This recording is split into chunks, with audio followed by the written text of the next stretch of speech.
Hello, everyone, and welcome to Marvel-ous Movie Mondays with Kelsey and Dill. As you can hear, my sound is not pristine today.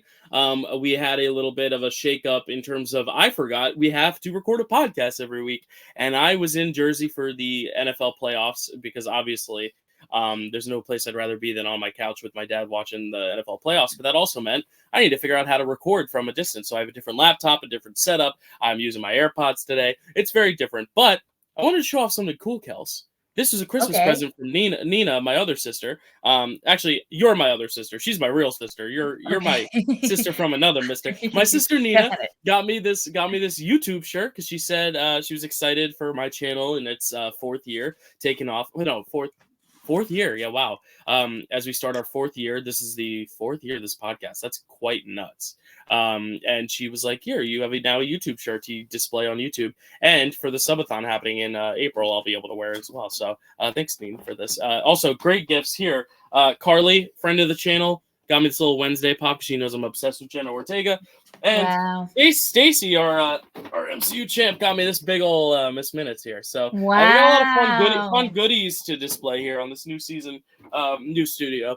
A little behind the scenes info. I will be from this studio for most of February and March. You're going to be getting a lot more of the orange walls for Marvel-ous Movie Mondays, which makes sense considering our color scheme is orange after the very own Miss Minutes. I'm kidding. That's Yes. not why it's orange. But Oh, sorry, I just babbled for a minute and a half. Kelsey, how are you? What's new with you? Any cool Christmas gifts to talk about? I'm good. I actually have my Christmas gift laid out behind me. I There you got this go. Avengers blankie from my mom for Christmas and I was excited. I didn't feel like making my bed this morning, so I was like, perfect. I'm going to lay out the There you go. Avengers blanket over the I mean, mess. isn't that making your bed? If you have a blanket laid out that makes it Well, look neat, it's made. eh, but it's not It looks really like made to me. it's. It looks made to me. It's fine. Thank you. Thank you for Better saying than better than what my catastrophe looks like over there. that. How's it going though, Kels? I mean, I know we talked last week. We did what if, but we were also in a rush because I had to go to work, so we haven't really kind of like settled into the new year. How are you feeling? How were the few weeks off for you? Good, Dill. I'm having a good time. I had some great holidays. I'm feeling really optimistic about 2024. I don't know Me and why. too. This year just feels like a really good year. Well, we So don't have I any Marvel news, so why don't we share our resolutions for the year though? And okay. I'm gonna do something. Put you on the spot in a bit, but I'll give you a sec. Okay. What is your resolution though for the year? Like, what is your big resolution?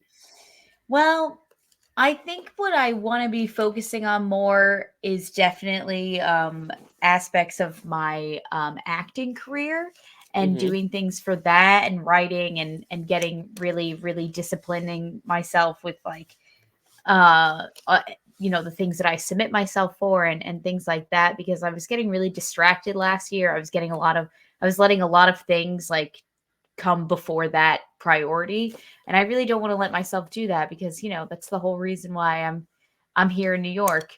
So I'm definitely going Mm-hmm. to I'm going to buckle down and really go after that. So Love that. what's Um, your New Year's resolution, Dill?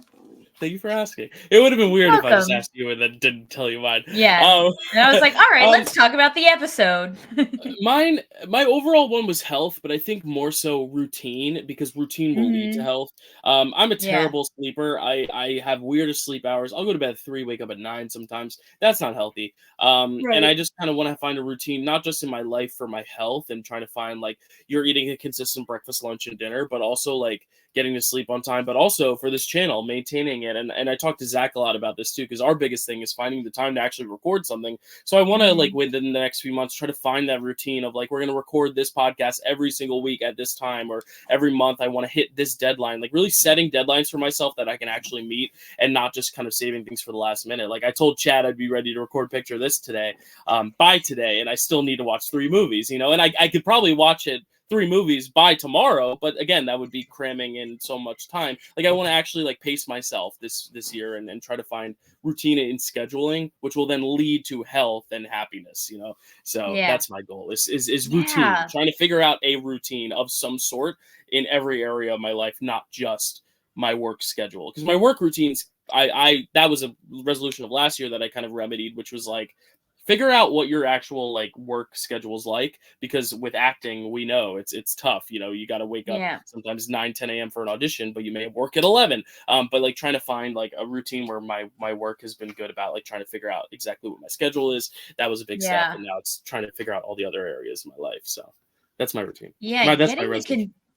I love that, Dill. Yeah, I feel similar, like I'm trying to another thing that I've incorporated into my life this year is manifesting. And so Okay. I'm doing that every day. I have my manifestation journal where I write, the goal that I want either for like the month or like the next couple months ahead. And so I'm starting small and then I'm going to build onto bigger dreams. So right now I've just been writing I will get a call back. I will get a call back 10 There you times. go. And then you just kind of like, put Is that there out into something the in the air? universe. Is there something to be manifesting right now? I mean, you don't have to share obviously what or details, but is there something to manifest right now in terms of what you just said?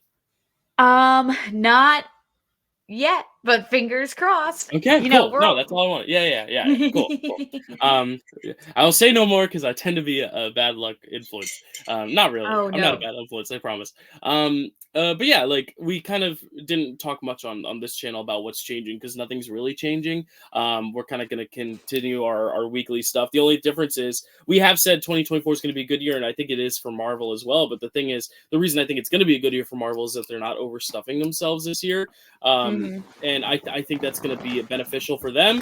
As for us, as a podcast that covers this weekly, it's hard when we're only going to get one MCU movie, two other Marvel movies being Madam Web and Craven, and then the MCU movie being Deadpool. And then I think we're getting the X-Men animated series, and then like that might be it. So like I think that's one of those Yeah. things where we as a podcast have to pivot and improvise a little bit, but we have a lot of like ongoing projects that we like to come back to. Our Avengers movie club, looking at 3 movies from an actor. I had Stacy reach out to me and ask, "Did you do Chris Hemsworth yet? I'd love to like, be a guest on that even." But like we already did Chris Hemsworth, but there are also more movies that he's been in. Like we could repeat Right. actors and do like 2.0s. Also we have our first Avenger files where we look at like the OG 70s, 80s versions of these characters like the Incredible Hulk and Spider-Man. And the next one on our list is Japanese Spider-Man, which we will get to soon.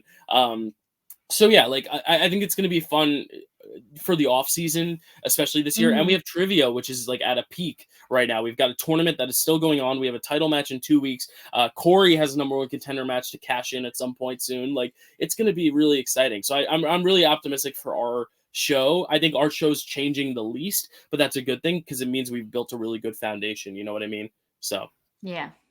Yeah, cool. no, I'm excited. Honestly, if anything, it just forces us to get more creative with what we talk about weekly, and I don't necessarily mind that because as much as I love just talking about the projects with you, I also just love, talking with you, Dale, in Yeah. general. Right. Which I've always wanted to do like a weekly morning show type thing where I come on like really early in the morning with a coffee and just like talk about the week, talk about the news for the week. Whoever wants to join me joins me. I might do Yeah, that, but I just don't know if I have the time for that, honestly. Which is part of my right, resolution is figuring out if I don't have the time, don't do it. And I that's been right. one big thing I've really been learning is like learn how to say no.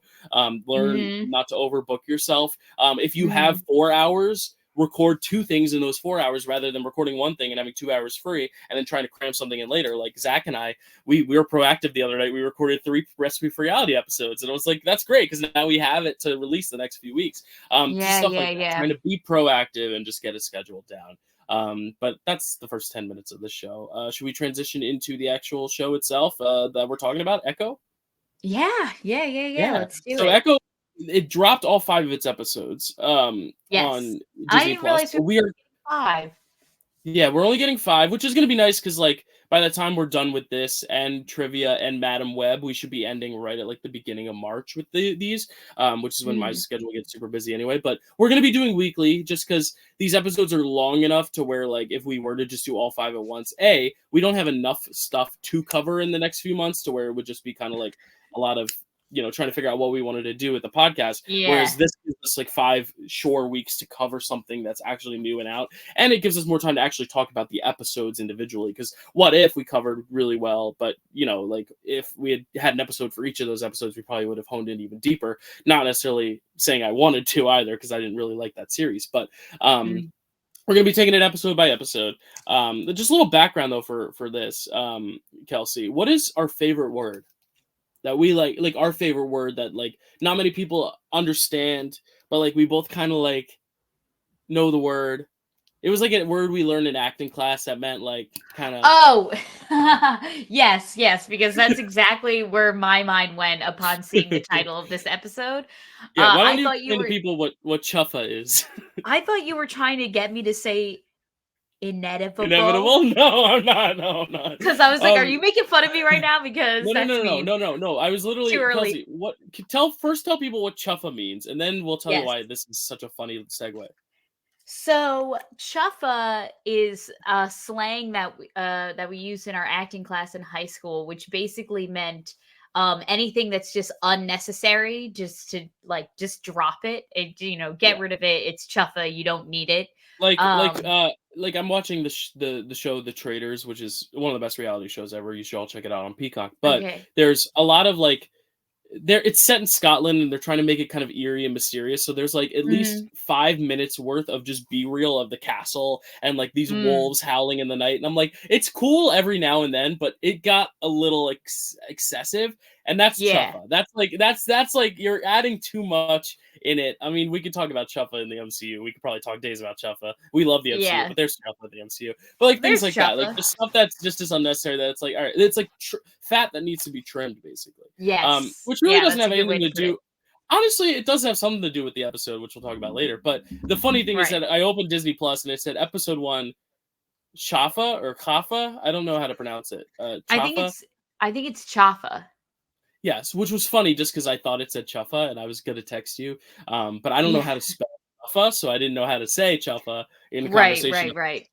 I Chuffa. think So our chuffa might be spelled Chaffa, and this one is only spelled with the one F. oh, So, see, that's more I that makes me think Chaffa. I would have thought with a U like Chuffa, like Chuffa. oh, maybe.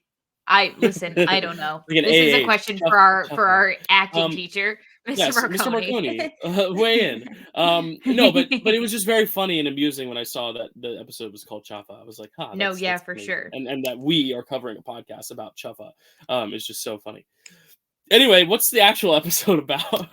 So, well, I didn't write a summary, but this is basically like, it's I can give very you a much summary. like we're kind of just getting into the nooks and cranny of like how Echo became Echo, how Maya Lopez became Echo, basically. Mm, And this is all very much like this is a big like exposition episode, uh, trying to yes, lead that's us it. up to the actual action and the nooks and Yeah, crannies of it all. What I this will is the say, origin Dill, story. You know. yes, exactly. That's what I was looking for.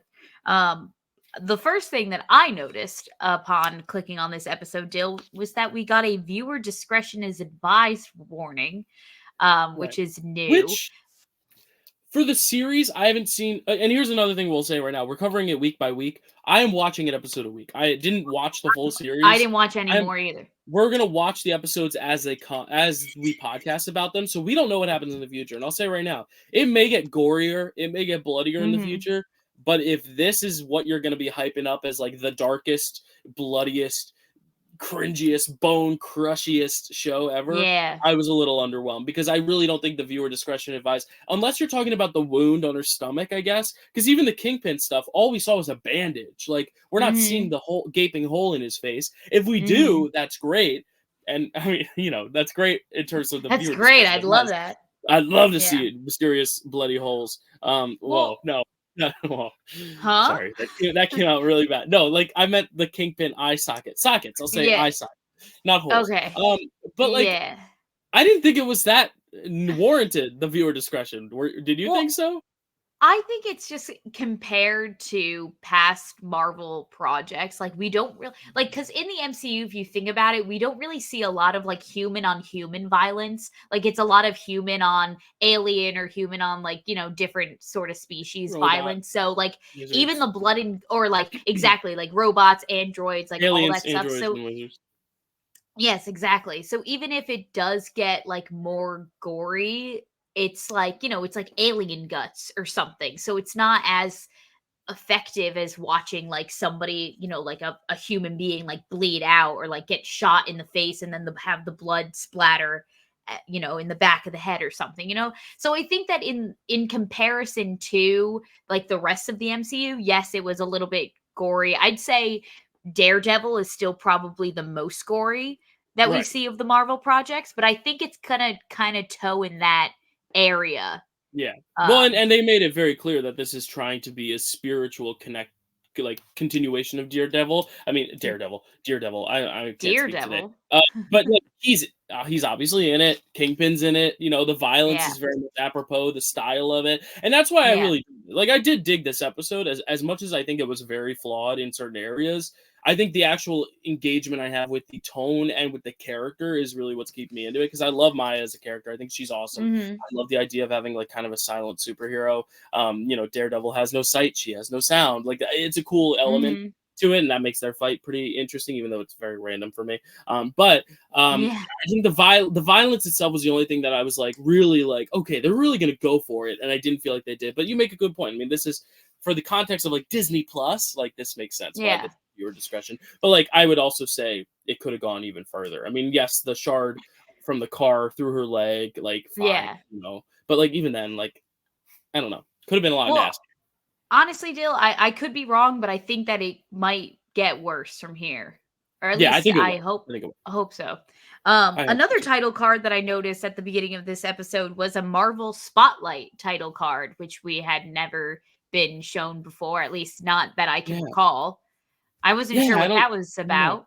I mean, my guess is, I mean, there's probably an answer for it out there that I haven't researched, but I think it's kind Yeah. of one of those things, like the specials are like not movies, but they're not episodes because they're one-off Yeah. things. Whereas the spotlights might just be like, here's a character that we aren't necessarily gonna make like a core Avenger, but like here's like a little like tale of Mm, them. Like, I could see them doing that with okay. like Like a little offshoot. Kahori from What If. Yeah, like they Mhm. might just do these little offshoots. Like, it's not like Yelena and Haley Steinfeld's character, Kate Bishop, like they're gonna be mainstays in the MCU. Miss Marvel Right. as well, but like Moon Knight even. But like this one is more like, oh, this is kind of it. Like, this is, you're not This is gonna a see a lot of this one-off. character, but we still want to tell her story type thing. Yeah. But it also kind of makes it a little less like I know they're putting a spotlight on this character, but to say like that this isn't, and I'm not saying they're saying that it's not MCU proper, but to be like, well, this is different. This is a little different. Like, Yeah. isn't the whole point of the show to show that like, this indigenous representation, and like you're trying to like introduce new types of diversity in the MCU, and now you're just going to Mhm. say, oh, but they're an other, like it kind of feels a little Oh, contradictory in that sure, way. yeah. But again, I haven't seen the whole series, and I don't necessarily know the idea behind the Spotlight series. Maybe they're going to start calling a lot of these like kind of spin-offs these Spotlight series, or maybe Mhm. because it's kind of tied to that really extra violent Daredevil thing, the Spotlight is more like the adult cinema type thing. I Mm. don't know. It depends on what way you look at it. But I was like, to Yeah. just say like, oh, this is like another thing. Like, I don't know. It would have been weird if like Black Panther was presented that way. Like, oh, this is one of our just like Sure. spotlight projects. Like, Yeah. I don't know. But again, I'm overanalyzing.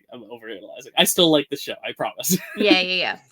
It kinda makes me think of, like, how Nickelodeon had, like, Nick at Night back in the day Yeah, when yeah. it was, Oh, like, this is all, like like, Nick the at Night. Yeah, adult sitcoms, like, this is a Nick at Night feature. yeah. Nick at Um, Night featuring Nick Fury. so 'Cause so now Hawkeye, we now Kingpin looks a lot like him. yeah, oh god, we'll get there when we get there. We will talk Um, about it. I'm gonna so we just keep start this saying everything in Kingpin's voice. Sorry, go ahead. please don't do that, I can't. I can only take the few sentences that he says in the show.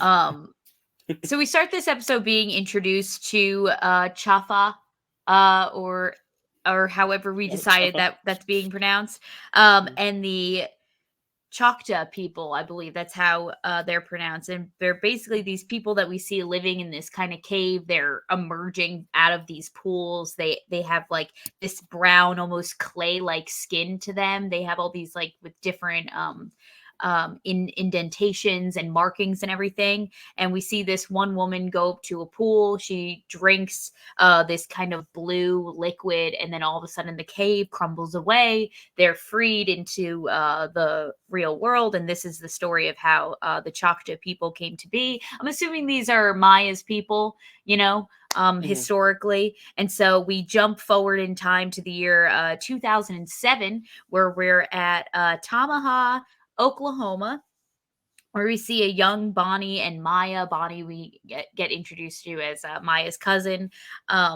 They're hanging out in a tent together, doing their little shadow puppet stuff. Their parents are hanging out in the backyard, and basically, we see how Maya loses her mother, unfortunately, which is with a in a car accident, pretty classic. And we find out that it's because the brakes were actually tampered with by some sort of opposing force that wanted to hurt Mr. Lopez and the Lopez's Yeah. and their family. And we find Yeah.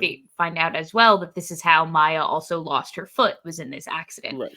Yeah. Very unfortunate accident. Yeah. The only thing I was thinking of though, I was like, if you notice the brakes aren't working and you're about to pass like a train, just Mhm. turn the wheel. like at least try to like go right. Right. Because I don't know. Maybe I'm just overanalyzing. Also, in the moment, you're probably wondering a million different things, like what is going on? Yeah. Who did this? Are the brakes broken? Was I sabotaged? All this stuff. So I get it, but Yeah. I'm also like, just turn the wheel. I don't know. But also, I feel like I use my brakes when I get in my car like almost immediately. So I feel like I wouldn't have just noticed like rolling into this like Right. four-way intersection that like, oh my God, the brakes don't work. Yeah. I'm like, And is an I don't emergency know. brake now the thing in this car, or was that also tampered with? She didn't even try to get an emergency brake. Oh, And also, like, just the they, idea of like her. I know she's deaf, and like obviously this is a big thing in this series, but like the fact that mhm. she's just like looking at her daughter while her daughter's signing to her, I'm like, my eyes would be on the road. Sorry, like I'm not gonna Right, converse with right. you right now when I can't even Right. Like, converse I'm with you sorry, audibly. 1 second. The brakes aren't working and I need to figure Right, this right, out. But right. But anyway, hey, good mother to be at least checking in on her kid. But also, I was like, there were just so many. yeah. I think there were ways to avoid this, but in terms of a Marvel Eesh. Cinematic Universe television series origin story, it needed to happen, Yeah. sadly, Right. just because that's how all these Um work. So I'm assuming that the other couple that the father's hanging out with is her mother's sister, so like her aunt and uncle, and like Mhm. Bonnie's parents, you know what I'm talking about? Because she Yeah, completely blames the father on losing Maya's mother. She's like, you're the reason we lost her. Like I begged her not to marry you. yeah. I thought it was Like, maybe the grandparents. No, is that in that? I took that as Maya's mother's parents. oh, She's maybe. like, I told her not to marry someone like you. Like that, those were her parents. Yeah. Maybe not though. Maybe, Oh, yeah, maybe. I don't know. Maybe her parents for sure. That I don't know, that cause, makes cause, sense as cause he well. says, cause when she comes back later into town, the one kid says grandma, and I thought Right. that was maybe Okay. her, but I don't know. Yeah, yeah, yeah. You're probably right then. Um, so anyway, she's blaming him. She's like, I didn't want her to get involved with you. The Lopez boys, they're thugs, they're criminals. And he's like, oh well, I found out who messed with the brakes, and they've been taken care of. And she's like, well, that doesn't make me feel any better because now a different family's just been torn apart, like same as ours. So like we kind of get the sense that this guy's just kind of like trapped in this cycle of violence. But obviously we knew this from Hawkeye. Um, so then he tells them, well, Henry offered me a job, found me a job out in New York. We're moving away. Bye. And so they end up in New York. We get the montage of moments from Hawkeye of her at the school and things like that. Yeah. Conversations. Can Yeah. we talk on that real quick? Like, Yeah. I Of get course. it. I get it. Like Yeah. flashbacks are meaningful, but when you're literally, they weren't just montages and snippets of. They were the full scenes, like literally, like the Full full scenes. exact transition from when she's a kid fighting to when she's an adult fighting. The whole stuff with her Yeah. dad, that whole stuff with the shadow and the dragon speech. Because I remember at the time I was like, Yeah. "Ha, Shang-Chi, dragons." Yeah. Yeah. But Yeah. like Yeah. Yeah. this whole time I'm like, I've seen this before, right? And I was Yeah. trying to think of going crazy, and it's almost a little sad because I'm like, I get it, they used it, but why not just show that in a like that should be like your first like 2 seconds like previously on type deal. But to make it just like a Hmm. part of the episode, it almost felt like I hate to say it, but it felt like Chuffa to me because I was like, I've Yeah. seen this all before. But I can also see why like they're trying to say, oh, if you haven't seen Hawkeye, here's a recap Yeah. same Yeah. time now, isn't that a criticism of the MCU at large, though? The fact that they have to literally recycle scenes because they're worried people didn't watch the last one? And I think that's the Yeah. problem. Yeah, because it happened with the Marvels too, where I'm like, you're putting full scenes in here to help remind us a series that happened only 2 years ago. Like, I don't know. I feel like they could have trusted the intuition of the audience member to not show at least the elongated scenes, but maybe show like a shot, like, and Maya's envisioning it in black and white rather than just playing the scenes out as they were. Because that's a whole like 10 minutes of the episode that we've already kind of seen before, right? Even Yeah. with Kingpin when she shoots him, we saw that too. Like, I feel like a lot of this episode could have been shortened if they had just kind of like breathed through those moments rather than just showing those moments beat for beat again. Because I was just kind of like, I was kind of going mad. I was like, I've seen this, right? I feel like I've seen it. Like, is anything different? Did they reshoot it? I mean, they Yeah, added no. Maya from Kingpin. They added that Right. before they made it a mystery. But I was like, this is. Right. I was just like having a weird deja vu. But I don't know if I like this device of replaying scenes. But maybe it makes sense. I don't know. Yeah, no, Dill, you're not going crazy, first of all, because we had seen all of that. And second of all, I totally get your criticism of it. I think that if they wanted to just like remind us of like everything that happened in Hawkeye, it could have gone quicker. But I also get that, the biggest complaint that I hear about the MCU is that like, oh, well, if I wanted to get into it now, I'd have to watch 30 films and 12 TV shows and 2 specials. And like people just don't want to do all of that. So I can see them trying to use this as a device to like just make the MCU more accessible.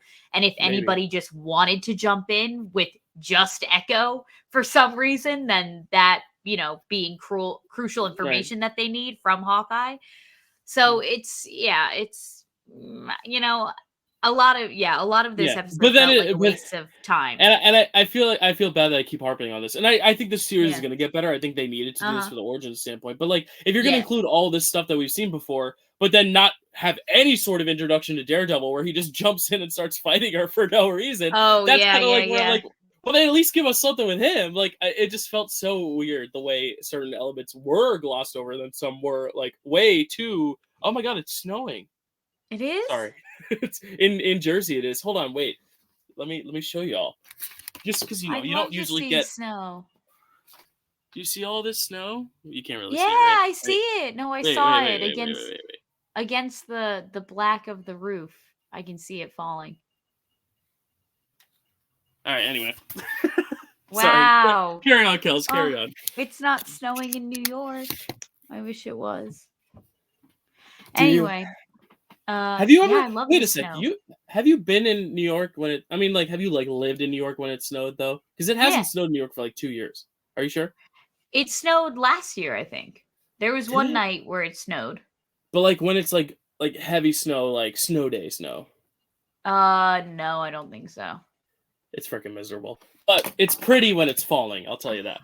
But it is hard. Like when you walk outside, you have to get to the subway and like your like knees are deep in snow. It's not fun. But hey, you never know. Wear your boots. Kids. Anyway, let's actually talk about Echo. I'm sorry. Continue. No worries. So obviously we see the montage of Maya losing her father, and so she kind of takes this out in kind of doing these just like petty crimes. Like we see her like stealing a motorcycle that she doesn't even end up stealing. She just lets it crash into like a police car. She's getting arrested for this. Pretty cool though. I like that. She's just being reckless. It was a cool shot. And so now we have Kingpin, Big Daddy Kingpin comes in to bail her out. All the cops see him immediately and is like, oh, okay, he's here. Like, let him just like do his thing because like the police force is corrupt in the MCU. And maybe come, my Maya, as well. Come, Maya, come with me. I will get you out of here. Yeah. Oh God, Jesus Christ. Listen, I love his voice. I love him, but like it's so extra. It's camp, but like. I get why you don't. Like we were very divided on Kingpin here. It's the same way that I felt about like Victor Timely. I'm like, just say the words. Like just get them out of your mouth so we can move along. I feel like it's a lot more subtle in Daredevil. Like here they kind of I think they're pushing a little bit more, but I don't know. Yeah. So we have this big discussion then between Kingpin and Maya where he's saying, listen, I get you're hurt. My dad was also killed, but I think that you should be putting this like anger and frustration to something more useful, more productive. And it's basically his way of getting her to work for him. And what was interesting about this scene, Dale, was that we kind of had a lot of characters around Maya making signing with her or either making an attempt to sign or finding a different way to communicate with her. But with Kingpin, he has a translator.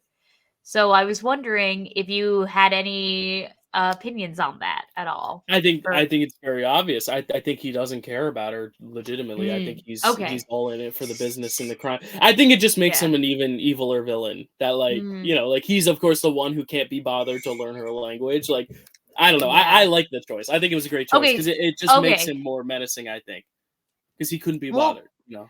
I'm glad that you read it as like a character choice and not just like because for me I'm like I was watching and going I'm like well why couldn't Vincent D'Onofrio fucking learn sign language for No, her? he could. He He could learn how to speak. He could okay learn it. Trust me, he's a okay very nice it's man. I mean, he learned how to okay speak Velociraptor for Jurassic World. Like he could do it. okay fair enough. All No, right, he's that makes fucking me feel great. But better because I I started to do get really recommend angry. Jurassic World for his performance. It is funny. He's so extra in Jurassic World. He's so good.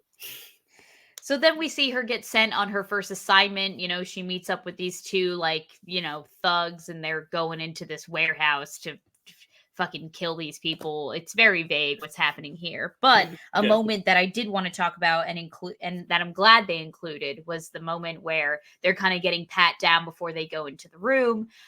Security guard does take advantage of the fact that Maya is a woman and asks her to turn around and touches her inappropriately. Obviously, she's a badass, so she doesn't let him get away with it. He obviously takes a Mhm. pretty bad beating for it. But it was just like kind of refreshing to see like just that aspect of womanhood being depicted in a Marvel Mhm. um project, just because it comes with the territory. And I just feel like Yeah. we got glimpses of that in Captain Marvel, with the man in that movie telling her to smile and just like shit like that. And so it was Yeah. just like nice to see that, you know, you know, superheroes even deal with that shit too, and that, you can Absolutely. Yeah. kind of overcome it. And I like how it was like a clear problem, because I feel like, female characters in the MCU still like have definitely gotten like harassed in the past, but they just kind of either take it as like a joke Right. or they brush it off. But it's just like with her, it was like, no, what the fuck are you doing? Don't touch me. And it was just like, Mhm. oh yes, fucking stick it to him, Maya. And Yeah, I so agree. I really like that moment. I thought it was powerful. Yeah. Um Mhm. and so now we get this kind of epic fight. At first, Maya doesn't really know what to do. There's too much going on. We kind of fade, the sound changes around her. So we're kind of seeing Mhm. the scene in her point of view when it goes silent, Yeah. which I figured would be a choice that you really liked I still. really like. Am I Well, wrong? I mean, like, I feel like they listen to our. I feel like moments like this where I'm like, they listen to our podcast because for Yeah, years I've been saying, stop cutting the fucking camera when you're filming an action sequence. Let us see the action. Stop right. cutting it to where I can't tell who's fighting who and what's happening and where the punches are. And they didn't. They let the camera roll, baby. They let the camera roll and they Yeah, they rolled it did. around. They brought it Mhm. around town, and then the sound cutting out, and then her fighting, and then you hear the crunch of that man's neck, and then the beat of his heart, and then the beat of the heart goes away when she crunches the neck because his heart is no longer beating, and then the beat of the Yes. bass from the song kicks in.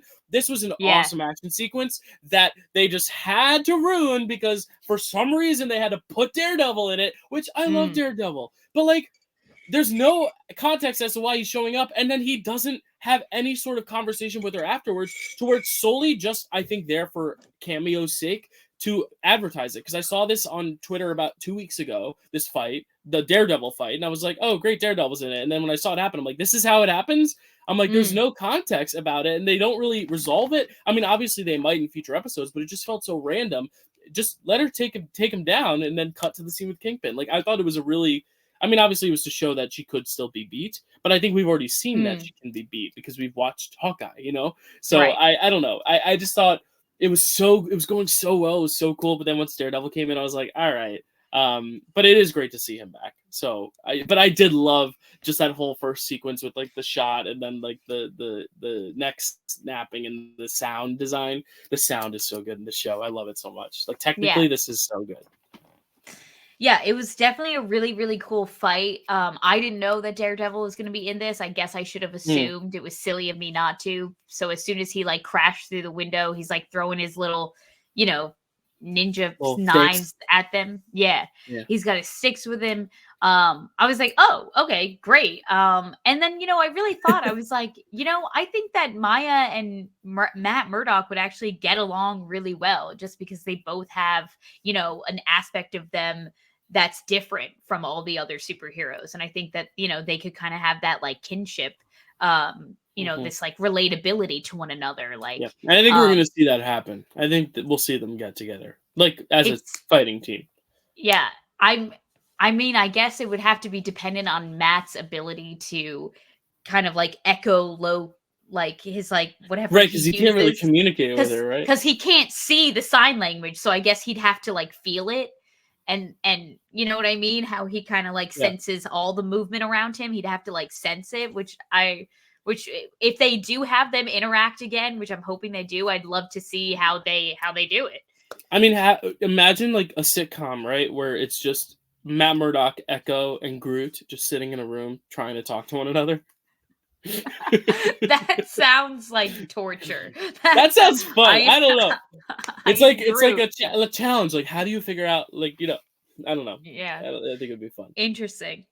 And that's Um, coming and listen, I know it might I know I'm gonna get people who are like, "Oh, stop making fun of their, whatever." Like, I am hard of hearing in my right ear, so, like, I get it. Like, it is hard to communicate sometimes. I went to dinner the other night, and they had a live band playing, and we didn't know there was a band playing, and they sat us, like, literally right next to the band, and I was like, mm, I couldn't hear my family when the music was happening, and I felt so bad because I had come home to see my family, and I couldn't talk to them. Like, it is hard. mm, It is hard to communicate, and I think the show does get that really right. Like, the idea of communication and the fact that the people who do love her and understand her, like, are just very open about it and just immediately, like, she hasn't seen some of these people in years and they're immediately just right back to the old norm, and I like that. I like how it's yeah. like they put in the time to really, because it shows the care that she does have, even though she has been kind of ostracized because of who her dad was. Hmm. So I really do like the representation of the deaf community and the sign language, and the fact that you get all the indigenous representation on top of it, and what you said about the women representation. I mean, I think this is going to be a really good, like, kind of cultural piece for women, indigenous, and hard of hearing people. The fact that you have all three of those aspects that you're tackling at Hmm. once is really awesome. And the fact that she's an amputee, which is also another element. Like, I think this is a really fascinating character and show for that reason. Yeah, yeah, and it, I don't want anyone to think that we're making fun of anything. I'm just No, no, no. genuinely I just fascinated. I just realized the Groot thing was maybe a little too far. I was like, okay, yeah, maybe I shouldn't be Oh, dunking on the fact that they can't see or hear. I don't know, but yeah. I'm But just like anyway, mesmerized. The snowflakes are so big; they look like little cotton balls. Anyway, oh my god. Sorry, I'm continue, so continue. jealous that you have I snow and know. I don't. I'm sorry. But he's Daredevil is gone just as fast as he arrived because as soon as he knocks kind of like this shelving unit over onto Maya, he disappears into the daylight. So we only get that short scene with them, and so then oh god, oh yes, so then we get a montage of Maya working for Kingpin because he's like, wow, none of my other men have been able to stand up to him as well as you have. Like, I really like you a lot. And then then she tries to go after the person who killed her father, who was Ronan, but it wasn't Ronan, it was really Kingpin. And so she shoots Kingpin point blank square in the face at the end of Hawkeye, Yeah. as we know. So hopefully nothing comes of that and we never see him ever again, Dill. I mean, Haha. So you he thought? he was shot right in the face. I was like, I knew deep down in my core, I was like, he's not dead. But like, Yeah. how are they going to explain this one? It's just Right. so We annoying. even I feel like we even talked about it and that's the problem with recycling scenes is like now we're just gonna have the same conversations we had once. Like, you know what I mean? Well, because Um, what we saw in Hawkeye was we didn't actually see we didn't see her, anything, but I think yeah. I looked into like the comics, I believe, when we did Hawkeye, and there is like a comics like whole storyline where Kingpin has like one eye, which is Oh, but interesting. I believe we talked about the medical mechanics of that and like how you could actually survive a blow with that Mm, distance, like that close in that eye. But a yeah. character from The Walking Dead, Carl, also got shot through the eye, so like maybe it's just a thing where like the brain isn't. I don't know because the brain's right I don't there. I don't know. I don't know. Uh, but I'd finally, never be a we doctor. flash forward to 5 months later, which is kind of where we're Mhm. at.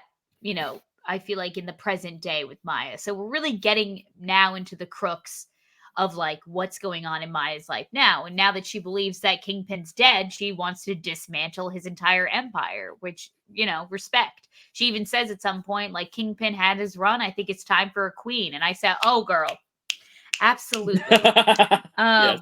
So she goes back home to Tamaha, Oklahoma.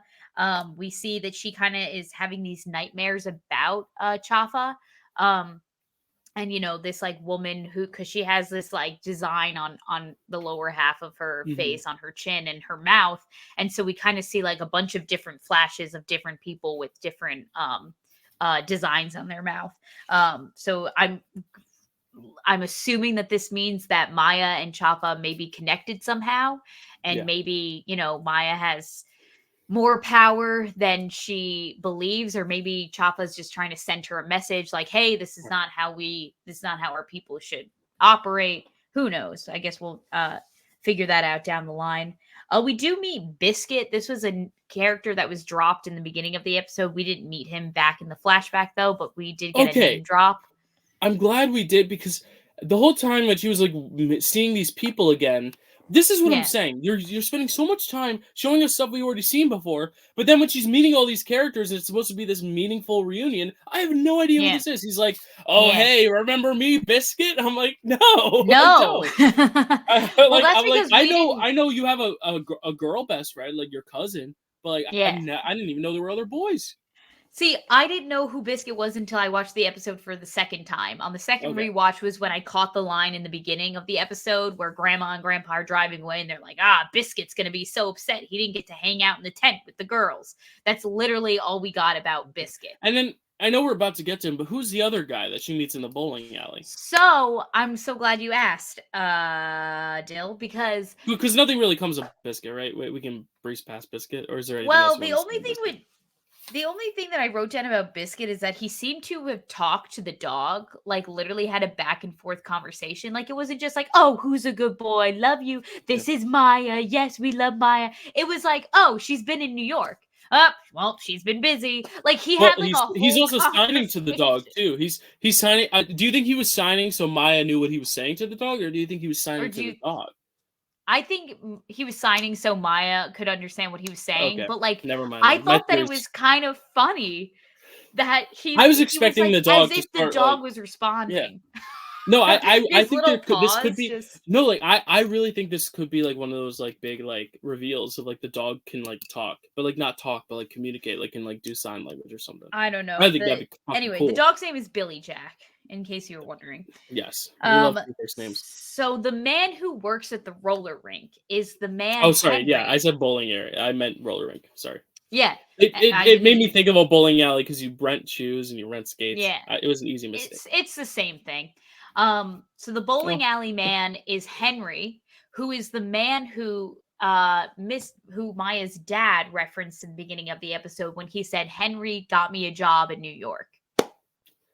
Like, that's what I'm saying, though. Is like, and that's another thing line that I caught on the rewatch. Right. And like, I get how you could use that, but that's what's frustrating. I'm like, you spend so much time showing us scenes we've already seen, and now when we actually need a scene, developing Henry and Biscuit, so it means something later. Because they were trying to make these reunions feel really meaningful, but like they really weren't, because you didn't know who the hell they were. And they might again explain it in future episodes. And there are going to be people who watch the whole season already who watch this and are like, Dylan, Kelsey, they'll explain Biscuit's backstory in episode 4, but we haven't gotten there yet. We're taking it episode by episode, so like, sorry. And we encourage we're not going to risk it for the Biscuit this time. Yeah, we're not risking it for the Biscuit. There were two things that I caught while we were kind of in town and at the roller rink Dill that I wanted to share that were in the background.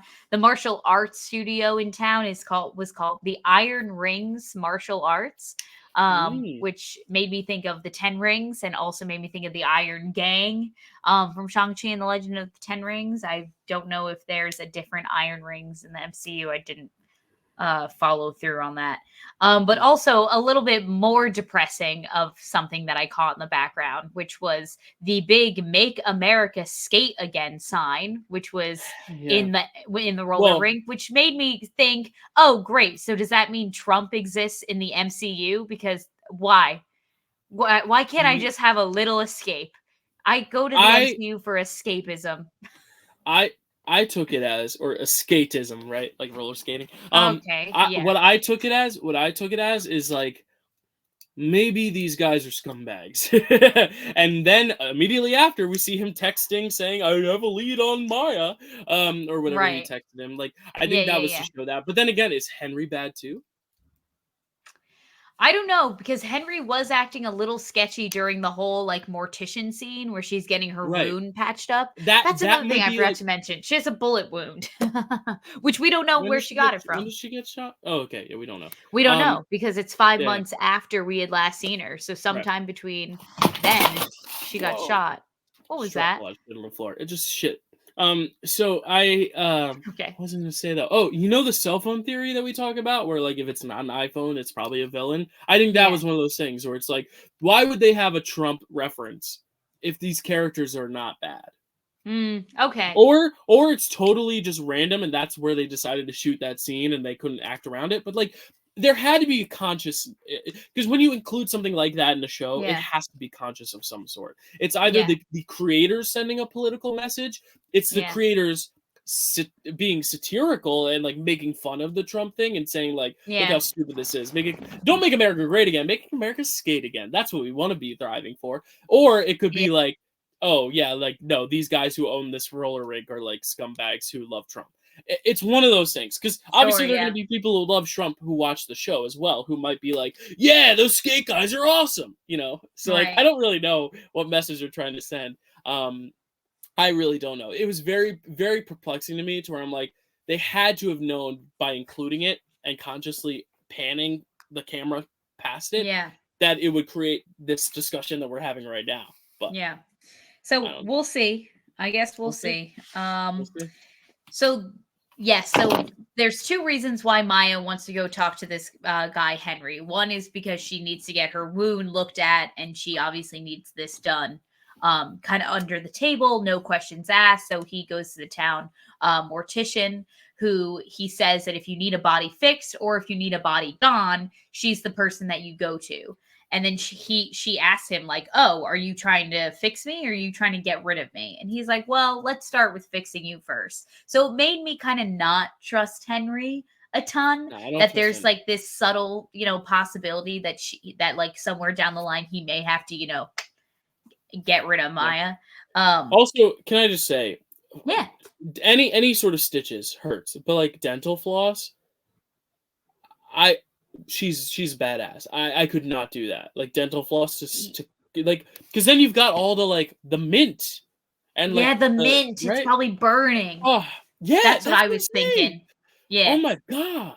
Oh, Yeah, poor she's girl. crazy for that. Um She's bold. She's badass for that. And then another reason why she wanted to meet with this guy was that she wants to send Kingpin's, kind of empire a message. She asked him to use one of his train cars, that she can send to like the shipping yard, I guess, the Fisk shipping building that we see in the episode, because she said she wants to send them a message. And he's like, "No, I'm not bringing this to this town. I'm not bringing a war here. Everyone that I love is here, and everyone who loves you is here. So like you should want to protect them." Um, and so it kind of seems like, she's kind of at a dead end with him, and that he's not going to help her.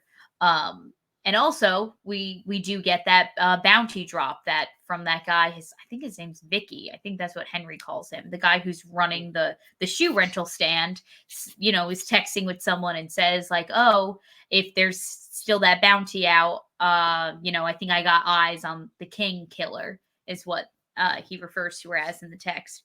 And then, of course, at the end of the episode, we get the big reveal that Kingpin survived the gunshot and he is in a hospital bed with an eye patch over his eye. And that was episode one, Chuffa. Yeah. Yeah, and like I said, I had qualms with it, but like I think it Yeah. still made me excited to see what would happen next, because I think Echo Maya is just such a great character, and I Hmm. think the actual supporting characters, while they're not as strong, at least there's intrigue there, and they kind of flat out told us like, oh, this guy's probably bad, and like this guy's bad, and like this guy's good. Like I like that. Hmm. I like how it's not like trying to play with us, even though we just talked about the fact that Henry might be playing with us. So I don't know, Yeah. but I liked it. I think it's good. It's strong. It's just Yeah. got some flaws, but that's better than a lot of the other stuff we've gotten and could get. Yeah, for sure.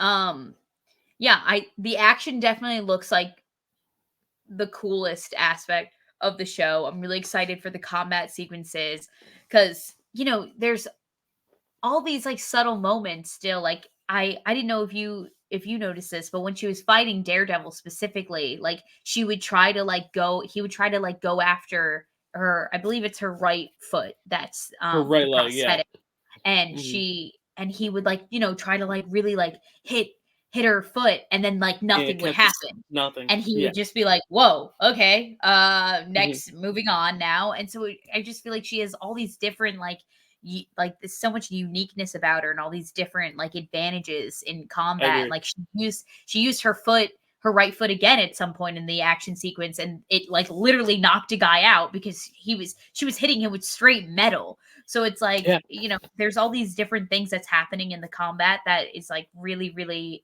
unique and special. And I think that's the part that I'm looking forward to the most with this one. Yeah. So there you go. First episode of Echo is in the books. All 5 episodes are in the books, but for us, we're taking it week by week. So you guys will hear, you fellas will hear episode 2 next week, and then the week after will be our title match. So we're gonna take a week off after that, but we're gonna wrap up Echo by the end of next month. So the next 2 months we'll be covering Echo, and then when Madam Web comes out, we'll have to suffer through that. And yeah, that's about it. There's one last segment I want to do starting because this is the only weekly show we Okay. have. Like Recipe for Reality is sometimes weekly, I guess. But like this one, like we are weekly no matter what. And I wanted to ask Kels, Yeah. just speaking of resolutions, I meant to do this earlier, but what was the best thing you watched this week? Oh, I want to start this because I think it'd be fun to kind of check in. We're both on Letterbox now. I think it'd be fun to just check in and be like, what was the best thing you watched this week? yes. I saw All of Us Strangers on That was mine. Oh, good. Let's So we're talk on the about same page. I saw it. that. When did I see that? I saw that, some on Thursday maybe. Okay. And it was just so beautiful. It was Mhm. such a beautiful film. It makes you feel all the feels. And it's just so beautifully acted. Every single actor in that movie does such a great job.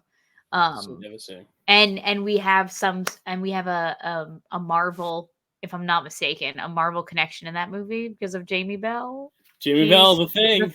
thing. Okay, great. That's I him. wanted to make sure I wasn't Which completely like way off base. is as big a stretch as you can get, but it Yeah. counts. No, but he Yeah, did great. He did great. yeah, He was he one did of my really favorite great. parts. Yeah, So great that's stuff. yours as well for the I week? mean, that was the All the best thing I saw this strangers? week. I mean, I saw it on January 5th, so I guess it was 2 weeks ago. So I can't really say it was 2 Fridays ago. So I'll go with something I watched this week. The best Okay. thing I watched this week was I saw Poor Things again. I loved it so much. Mm, Great yeah. movie. I saw it with my mom yesterday, which I was a little worried about. I was like, it's got a lot of sex stuff, but Becky's a cool person, and Becky is a cool mom. we're not like the type of people that watch a movie and I'm like, I feel so weird. I'm Right, like, right, you know what? right. No, it's quirky, weird, fun sci-fi horror comedy, and it's great.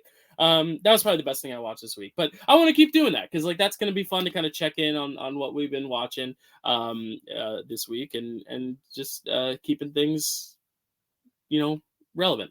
Cool. All right. Anywhere else I can find you, Kels? I'm seeing Anyone But You today at Oh, 3. cool. I saw that this week too. I thought it was I very charming. I I read your review for it.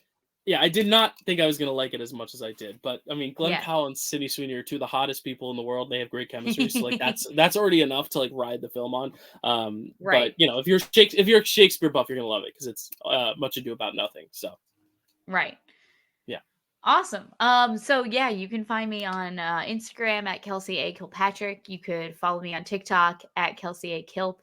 And you can follow me on Letterboxd. I'm so active on Letterboxd. Tell them, Dill. Tell them how good I am at Letterboxd these days. You're really good. Listen, last year when you got a Letterboxd, I was excited, and then you kind of just like stopped, and I was a little sad. But now you seem to be like on the bandwagon. Now you're logging really everything you watch, whether you watch something the first time or rewatch it. You've been logging them like no business. Yeah. Like you logged a film called Choose or Die that I'd never even heard of, and it didn't get a good review, so I'm not gonna watch it. But no, don't. Yeah, it's just I like seeing what my friends are watching, and that's like because I'm so obsessed with like, hey, have you guys seen any new movies lately? I mean, every time I go to Thanksgiving, my uncle's always asking me, Dylan, what's good out? Like, what stuff is good right now to see in theaters or on streaming? Mostly streaming for him. But I'm like, yeah, like I love that aspect of Letterboxd, just being able to check in and see, oh, what are my friends been watching? What's Kelsey watching? What's Landon watching? My roommate, past roommates, one of my best friends. Landon's on Letterboxd, but like stuff like that where I'm like, oh great, like Matt, Chad, like what are they watching? So very very fun. So go follow Kelsey on Letterboxd, people. My Letterboxd is the same. It's the same as my TikTok. It's Kelsey A. Kill. All right, cool. I'm gonna remedy that for next time as well. I'll put the little Letterboxd symbol there, and I'll put it for mine too, because I'm gonna be where is it? It's Dylan_Randazzo on Letterboxd. Yeah, so, you're a big Letterboxer, Dill. You got fans on Letterboxd. I do. Not to flex my 153 followers, but I have a lot of followers. That's more than I have. But I need more. No, you'll get there, Kelsey. You'll get there. Also, I log like a maniac too. I have no free time. Yeah, you do. Last year I literally watched like 400 movies. It was awful. No, not awful, but it's great. Anyway, thanks for watching. I don't know if it was 400. I don't know. I could actually tell you exactly how many it was. Because this podcast needs to be any longer. Let's see. I'm trying to find my Letterboxd stats, and there they are. They there? There they are. I have watched. Last year, I watched 414 films. I averaged 34.5 a month, and I averaged 7.9 a week. Which, if you do the math, is more than a movie a day and more than a movie a day of a week. But that wasn't the case. Like there were some days where I like marathon 5 movies. I Am Groot counted as 5 movies. So stuff like that. Okay. Like some stuff adds up. But I did watch a lot of movies. Most watched last year, Oppenheimer, I watched it 4 times. Most watched actor was Tobin Bell, because I binged all the Saw movies. Most watched director was James Cameron. So there you go. Wow. Anyway, this will be a fun weekly little segment of Marvel-ous Movie Mondays where we ask, what was the best thing you watched? And we'll tell each other. We don't have to elaborate, but like we can just say it. All the Strangers and Poor Things, go see them. Those are our recommendations this week. Thanks so much for watching, and we will see y'all next time.